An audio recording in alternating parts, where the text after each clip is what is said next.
welcome back to our channel. It's a freezing cold day here on our homestead, but we think it's warm enough to start laying our hyperadobe earth bags.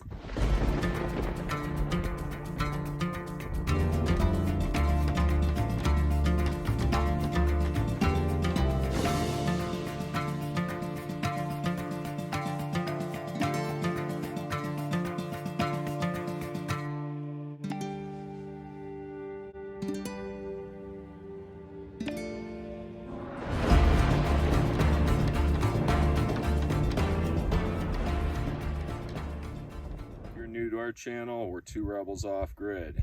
We sold everything, left Colorado as fast as we could, and here we find ourselves doing all sorts of homesteading stuff, but today we are focusing on laying those red bags. Yeah, if you are interested in homesteading or just interested in general in southeast Arizona, Cochise County area, we're building our structures under the Cochise County opt-out permit, and I know a lot of people are interested in that. So if you are, you'll want to subscribe and follow along to our channel.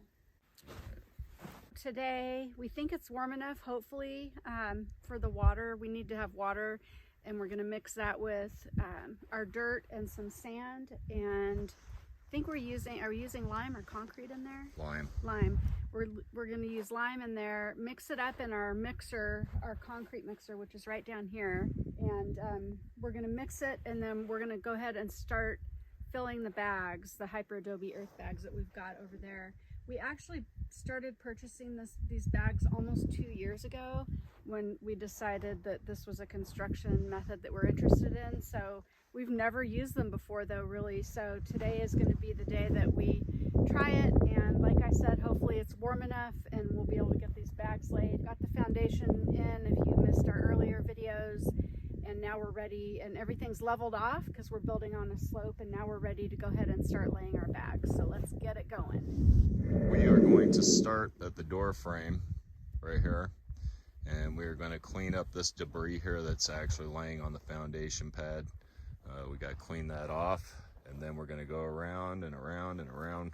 We got to measure this out first so we know how long to cut our bags, and then we'll stop at this edge here, and we will take it up again and start here and come around to this other side of the door frame. So that's what we're doing. Ignore the dogs. Yeah, we want to ignore the dogs. You guys don't want to know what the dogs are doing right now. But you'll probably hear them commiserating in the background. So we've been hibernating for the past 3 days. It's been so disgusting, so brutally cold. And I'm somebody that comes from upstate New York, where I'm used to negative 30 and all that. But I guess I've been in the sunny states for too long, because you know, 10 degrees, 15 degrees, 20 degrees seems really cold to me. But we kind of wanted to discuss these bags now that we start working on them.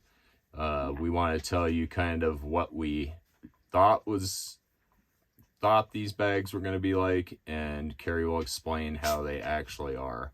So we're not complaining. This is like one of the cheapest building options you can find out there. It's all labor, right?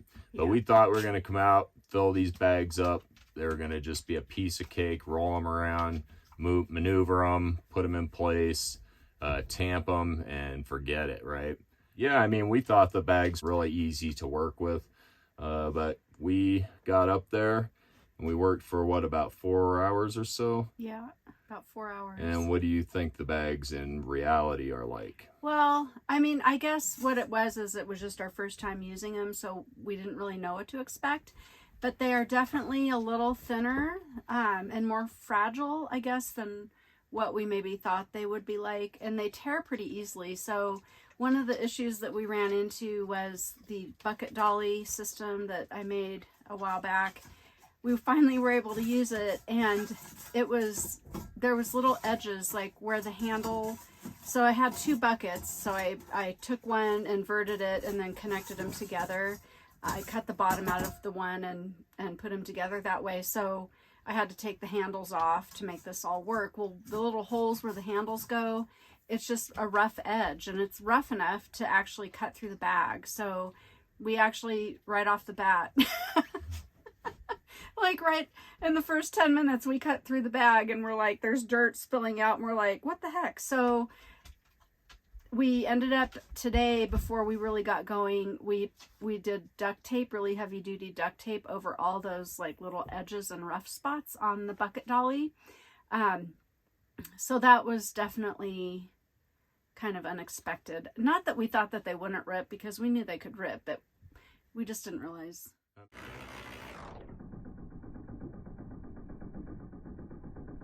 I mean, I had winter gloves on, and you're talking making my fingers 2 inches around, right? Look like the Pillsbury Doughboy, and I was ripping through the bags wearing those gloves just with my fingers. So lifting the bags. Just lifting it up. So that's the other thing that... Well, but wait though, but lifting them when they were full, not when they're empty. You're not going to rip through them when they're empty, but when they have dirt in them, they're really heavy. I mean, that's the other really thing heavy. that our expectations were that these weren't going to be that heavy and everything. But you figure the soil is loaded with water and 3 buckets worth of dirt, and it's probably 100 pounds. At least, but they're just bulky and really hard to grab onto without ripping them, of course, and maneuvering them. But I started finding a little technique going on there. Yeah.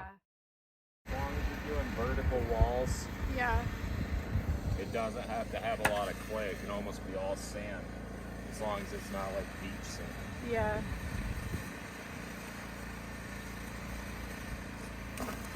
In our first layer, it's going to be the hardest one because we're totally unfamiliar with this process. We've not ever done it before, ever. And we've just watched videos and thought, well, we could do that. And we can, but the first layer is definitely the hardest layer. We have several pieces of rebar sticking up, and we have things that we have to work around in the first layer, like the water pipe. We had to kind of make accommodations for the water pipe that comes out the side, the rebar, which I already mentioned. There were some other things too. I just can't remember what they were, but yeah, well, all that stuff made the bags not as level as we'd like them to be, but we figure we can correct that with the second layer of bags, and that will make all the rebar disappear also. And I think by the time we get to the third row of hyperadobe bags, it's going to be smooth sailing because we can use that dolly for the entire distance. We won't be running into any pipes. Yeah. Nothing but the door frame and the bottle retaining wall frame to really stop us to work around with our momentum. Yeah, because I think the other thing too, we kind of had to impale the bag on the rebar that was sticking up out of the foundation, which is fine, and we knew it would be kind of challenging, but it's kind of hard because if you don't get the bag like right where you wanted it, and now you've got a hole through the bag, and dirt will start spilling out and it will start ripping, kind of like a pair of pantyhose.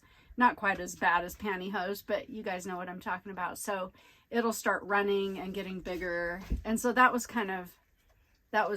it's just something that we learned today. So we would say, like, tape up any rough edges, like even like the edge of the piece of wood that I used to mount onto the bucket dolly on the bottom, even putting tape over that, like little tiny screw holes or screw heads that were sticking out. We even put tape over those because it could easily snag on that. So yeah, and we're super sore. I mean, I haven't done any shoveling in a while. I've been doing other things, but we pretty much set a realistic goal to do about 2 rows a day, which will bring us to 8 days to get to the top of the door frame. Yep. And then probably another 5 layers after that. So we're trying to push it because we're getting chickens sooner than we expected. Yeah, we had an email. So we ordered them, and we picked a hatch date. We picked the end of March, and we thought that'll give us plenty of time. It was like shipping March 27th, I think it was. Well, we got an email from the hatchery yesterday that said our chicks are shipping on March 6th.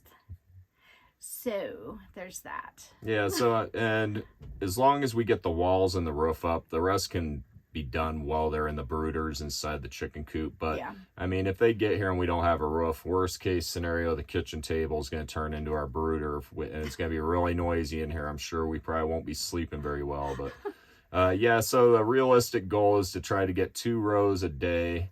If we're feeling really extra energetic, we'll try to bang out a 3rd row a day, but we're not going to make you all suffer and watch every video that comes out isn't going to show us putting down one row of bags. Okay, No. we're going to try to avoid that. We're going to try to just, because we are doing this for relatives and stuff like that also. We want to kind of have them look back, and we don't need to go, well, son, on row 4 this is what happened and blah blah blah. We don't need to do all that. So we're kind of consolidate a lot of this video into one video at a time. So the hyperadobe bag videos the chicken tower build might be broken down into, or not broken down, but consolidated into less videos, so we don't bore you guys also. Yeah, and we don't, like, we have other things going on too. We have other projects that we're working on. It's just that this one will be where we focus most of our time, but we have side projects going also. And you know, we have puppies, so there's and that. They're getting bigger, yeah, by the day. They are getting bigger fast. They've already needed to have their little collars adjusted twice, and they've had to have when we walk them, we put them on a harness just so we have better control, because they figured out really quickly how to slip out of a collar, which they're smart dogs for sure. But we had to get harnesses for them so we could kind of keep control of them while they're walking. But we've had to adjust out the harnesses already a few times because they're growing really fast.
Yeah, so we have the weather report. Looks like we're gonna have like 4 semi-decent days where it's over 50 degrees, and I think we're gonna be able to get a lot done this week. Yeah. We'll probably, like I said, consolidate this week's work into one video at the end of the week, and if we have anything else video, we'll post it.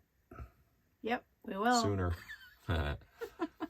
We will. All right, so I think that covers it. If you guys got questions or any remarks to leave down in the comment box, that would be awesome. Yeah, thanks for sticking along to the end, and we'll see you guys soon. Yep, bye. You just need all the attention.